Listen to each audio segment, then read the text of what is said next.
A realidade é complexa, mas não complexa no sentido de um adjetivo muito complicado e difícil. Talvez ela seja complexa mesmo no sentido matemático. E é isso que a mecânica quântica está mostrando ano após ano para nós. Quando eu era estudante, eu aprendi que a função de onda, aquele símbolo estranho que aparece numa equação estranha chamada equação de Schrödinger, era uma função matemática sem uma representação física. Ou, em outras palavras, não era algo real. Nas últimas 2 décadas, o nosso entendimento é que talvez real seja essa função.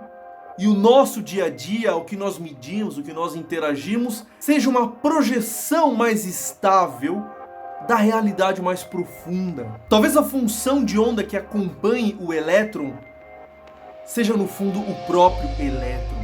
E é isso que uma grande quantidade de publicações está dizendo nas últimas 2 décadas. Mas o que é essa função de onda? E por que ela é tão estranha e por que ela é complexa?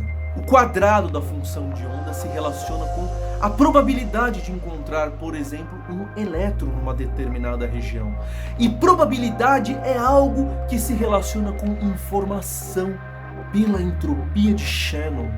Isso me permite concluir que essa função de onda ela é algo como a raiz quadrada da informação. E essa raiz quadrada de informação pode estar presente por todo o espaço, nem se preocupando com a relatividade de Einstein. A relatividade de Einstein fala de informação e não raiz quadrada de informação. O ponto é que ano após ano, os físicos estão começando a acreditar que essa função de onda é a realidade mais profunda que existe. Afinal, você consegue construir coisas e manipular coisas utilizando ela. Quando a gente escuta que a mecânica quântica alterou a lógica, não é um exagero.